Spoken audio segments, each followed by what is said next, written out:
Hey everyone, we've all seen pictures of the Burj Khalifa, right? It's this incredible, iconic spire. But most of us, myself included, probably thought its strange spiraling shape was all about looking cool. Well, what if I told you that shape is actually a secret weapon, a defense against its deadliest enemy? You heard that right. The world's tallest building is not symmetrical for aesthetics. It's shaped the way it is to literally confuse its deadliest enemy, the wind. And believe it or not, that single design choice is the only reason this building can reach its insane, record-breaking height and not just tear itself apart. So, to really get why this is so brilliant, we have to talk about the one invisible force that all super tall skyscrapers are terrified of. And no, it's not earthquakes, it's not the building's own weight, it's the wind, an enemy that just gets stronger and way more organized the higher up you build. It all comes down to this phenomenon called vortex shedding. See, when wind hits a building, it doesn't just push on it. As it flows past, it creates these swirling low-pressure zones, we call them vortices, that actually pull and tug on the structure. Just imagine these little invisible vacuums forming and disappearing, yanking the building from side to side in this constant rhythmic dance. Now, that rhythmic tugging is already a problem. But the real nightmare, the thing that keeps engineers up at night, comes when you ask a really simple question. What happens when the wind's rhythm perfectly matches the building's own natural sway? The answer is a word that engineers dread: resonance. It's the exact same thing as pushing someone on a swing. You time your pushes just right, and they go higher and higher, right? Well, for a building, that means the swaying gets more and more and more violent, amplifying with every single gust until the structure literally shakes itself to pieces. It is the absolute worst-case scenario. For decades, this very threat was what limited how high we could build because, well, traditional skyscrapers had a pretty fundamental design flaw. A simple, uniform shape was basically like rolling out a welcome mat for the wind to come and organize its attack. Think about it. On a perfectly symmetrical building, the wind can create a super consistent pattern of these vortices all the way up.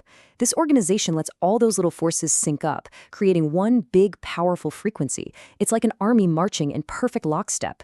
It makes the building dangerously vulnerable to that catastrophic resonance we were just talking about. So how in the world do you defeat such an organized enemy?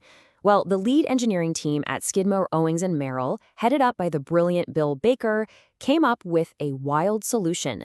They decided to fight the wind's organized chaos with some very intentional chaos of their own. They called it the discrete spiral technique. Here's how it works. First, you start with an incredibly strong hexagonal core. That's the backbone. Then you attach 3 wings to it. But here is the genius part. Each of those wings is systematically stepped back at different heights. The result is this amazing, shifting, staircase-like spiral that twists all the way up to the sky. And because the building's shape is constantly changing, the wind can never, ever get organized. As it flows up the tower, the profile it's hitting is different at every single level. It just can't lock into a dangerous rhythm. The vortices that do form are tiny, they're disorganized, and they all have different frequencies. I mean, you can't say it any better than the engineering team themselves. They said the spiral shape is the best solution to kill vortex shedding because it just confuses the wind. Simple as that. So let's go back to our little comparison here. The symmetrical design lets the wind organize, but the Burj Khalifa's asymmetrical design, it actively confuses the wind. By stopping those organized vortices before they can even form, it completely neutralizes the threat of resonance and keeps that tower rock solid, even in the middle of Dubai's powerful windstorms. Okay, but here's the kicker. This incredibly clever design didn't just solve a safety problem. Oh no, this engineering breakthrough completely unlocks the potential for the Burj Khalifa to absolutely shatter every record in the book. Get a load of this number: 312 meters. That is the extra height the Burj Khalifa was able to add because of the spiral design. To put that in perspective, they basically added an entire Eiffel Tower on top of their original plan, all because they had figured out how to outsmart the wind. And you can see the jaw-dropping impact right here.